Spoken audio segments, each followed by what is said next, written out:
Yeah, it's rewind time. What's up, Underdog Army? Today, we'll be listing the strongest attacks in Mortal Kombat 11. I made a similar video in the past, but then everything changed when the Aftermath update attacked. So now it's time to see which moves finally reign supreme. So let's start off with a very bizarre and unique special move, Garris' ability to reverse time. When used correctly, this move allows Garris to undo any damage you did to him during a combo. So for example, right here I have Shao Kahn because he is the combo king. So here's a fun combo with Shao Kahn just so Garris can undo all of it. Okay, so check this out. Now I'm Garris. I'm getting comboed, getting womboed really hard. Aw man, what happened to all that damage? I'm all the way over here now too. So you lost the corner and look, all that damage is pretty much gone. So as you can see, this move is fairly godlike. It can undo a lot of damage that just happened to you. The only limit is a crushing blow. It won't undo that damage. However, even so, it's a pretty powerful move. Now it does have a bizarre requirement, which is why I have Shao Kahn doing the combo. You have to actually travel a decent distance across the screen. And I don't think it has to be purely horizontal. I think being launched very high vertically can also play a factor, but the game won't let you use this move unless Garris has been sent pretty far during the combo. And on top of that, of course, it costs 2 bars as well, but keep in mind this also works if Garris is kept grounded, as long as you carry him across the screen, which means that unlike any other character in the game, Garris can use a combo breaker on the ground. So when you factor all of that together, I think it's pretty obvious this move is one of the best in the entire game. It has the potential to undo a lot of damage, and you can also use it to escape the corner, and it also allows you to escape a grounded combo, which no other character can do, period. It may cost you 2 bars, but still, it's a very powerful move. And next up, we gotta talk about Jackie's Bionic Bounce. Now, if you just play online, it's likely not a very big deal to you. You've probably never even fought anyone who does this, unless you happen to run into me, because I don't know many players who actually use it online. However, if you've ever been to a tournament, then you know how powerful this move is, especially when combined with her shrapnel and her ground pound, all that dirty stuff. So to start things off, it is a standing combo extender, which means your opponent can never break away unless you allow them to. And then if you want to be extra dirty, you can choose to leave the opponent standing as well. Go for throws, more fast mids, all that crazy stuff. Jackie has some amazing pressure. But honestly, this move is equally cruel on block because if I do the meter burn shrapnel, I have options. I can go for a jump in on the way down, which does have a small window to interrupt, but trust me, it's very small. And if you don't want to believe me, you can look on Twitter and see all the pro players complaining about how small that window is. And even if you do have the timing of a god, I can just do shrapnel again. And if you tried to interrupt me, you just got hit. And if I wanted to spin the bar again, I'd actually get a full combo just because you tried to interrupt me. So as you can see, trying to interrupt the shrapnel can be a very bad idea, even though it is theoretically possible. But the nonsense doesn't stop there. Let's say you're blocking my overheads, you're blocking my double shrapnel setups, all that stuff. Well, I can just go for a cheeky low instead. Yeah, good luck blocking that online, because even locally, that is a very tricky mix-up to block. And even if you do master that timing, I can just do a jumping punch into the ground pound. So that's an immediate overhead low that's very tough to block. So yeah, this Bionic Bounce is ridiculous, and I almost forgot to mention, it lets Jackie convert off of anything. So right there, that's a combo.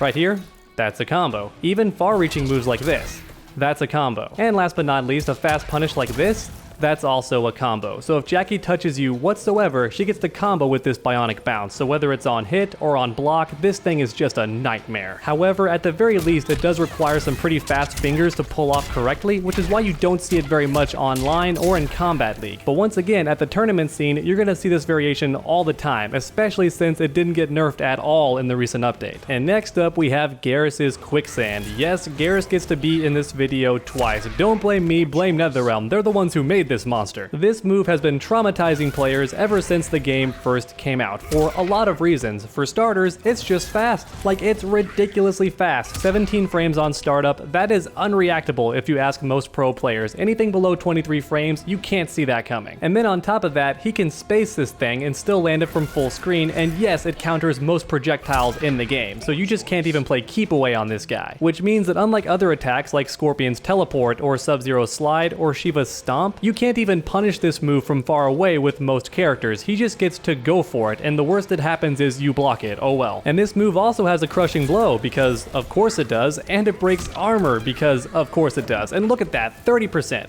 30%. And did I mention this thing can end combos? Because it can, and it's very damaging. Yep, don't mind me, just a very easy 45%. Not really a big deal, just about half your life bar, nothing personal, kid. And as I mentioned in a prior video, because this move breaks armor, it's actually one of your best ways to end combos regardless, because the timing is actually the same. If they go for a breakaway, you get the move. If they don't, you still get the move. And because this move breaks armor, it can beat fatal blows from full screen. So we're talking Aaron Black, Frost, Cetrion, any character with a fatal blow that reaches far away, Garris can just say no, because once again, this move is very fast, on top of beating armor. And then last but not least, to top all of that off, it's also a low attack, because of course it is. I'm not sure why it's a low attack. I mean, this move's not a low attack. This move's an overhead. This one's not. I don't know sometimes, you guys. I just don't know. But I do know that because this move hits low, it creates a 50-50. So right there, we have an overhead. Or we have a low, and the opponent pretty much has to guess. Yes, they can fuzzy it, but online, that's much easier said than done. And that's not even the only 50-50 that Garris has. He also has this string right here. It also ends with an overhead, and he can go, nah, here's a sand trap instead. And the timing here is actually pretty similar, so 23 frames versus 17. Once again, you can fuzzy it, but it's very tough to time. So not only does this move track your location, not only does it break armor, not only can a crushing blow to end combos or beat armor, and not only can it beat any fatal blow even from full screen, but it also creates a couple of 50-50 situations that are tough to block online. So yes, this move is easily one of the best in the entire game. I hope a move like this never shows up ever again, because quite frankly, it is ridiculous. And last but certainly not least, I wanted to talk to you about Cetrion's Deadly Winds. So unlike Garris' special move, which had a bunch of things that made it really good, this attack is actually quite simple, but that's why it's so godlike. So for starters, after the update, it hits twice now and is +2, so you get increased damage and also guaranteed pressure. If the opponent does their fastest move, you can still beat it with a down one or even a standing one if they go for a high punish. And then if the opponent goes for anything slower, you have a bunch of options. One of my favorites is back 3, because you can just do back 3, forward 4, and you'll get the special move every time, and once again you're at +2. And then if you want some crazy frame advantage, you can just spin the bar, and check this out, now you're at +10,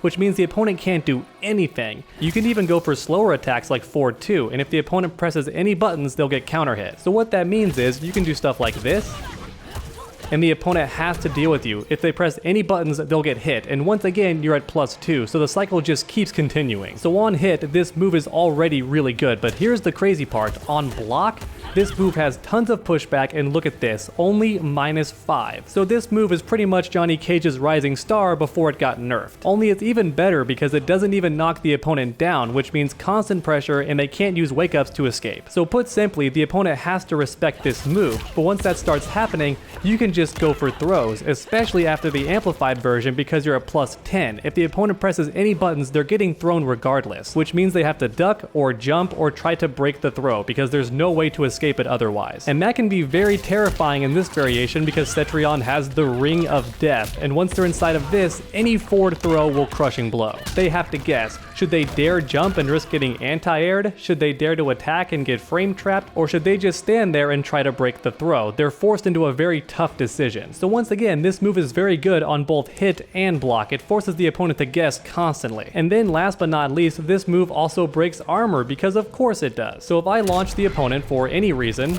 and they go for breakaway, check this out. Even though I didn't spin the meter, I'm at +11, which once again means they have to deal with moves like this, which is good because they're pretty far away after I restand them, so I pretty much have to use that move, but even so I'm at +11, so they can't do anything, which once again just means more block pressure into Deadly Winds, or landing a move and going into Deadly Winds, all that crazy pressure. Now thankfully in the corner, if you want this same kind of pressure, you actually have to spin the bar, so that's one downside, but look at that, still +8, which means anything goes. The opponent can't do anything. They have to block these mids or these lows, because if they do anything else whatsoever, they're going to get hit. Now thankfully, after all of that, this move does have one weakness. The first hit can be flawless blocked, and the gap is actually big enough for the opponent to interrupt it with an up 2 and then start their combo. So thank goodness it has some weakness, but keep in mind that the opponent was forced to spend one offensive bar and one defensive bar just to escape this move. Meanwhile, I as a Cetrion player didn't have to spend any meter for this pressure. So once again, this move is a perfect example of an attack being too simple, and that's why it's strong. On hit, I have guaranteed pressure at +2. If I want to spin the bar, I can do even more things at +10. And even on block, I am still completely safe because it's only -5. And then on top of all of that, it also breaks armor and restands the opponent for more pressure anyway. It seems like somebody at NetherRealm either really loves Cetrion or loves Dragon, one of the two, because this move is absurd. But please let me know in the comments which moves you think are the strongest in Mortal Kombat 11, because that's it for the video. So if you enjoyed, please leave a like down below. It really does help my channel out a ton. And finally, why not keep that combo going by subscribing and ringing that bell? That way you never miss a future video. Make sure to come back next time, and as always, stay underdogs.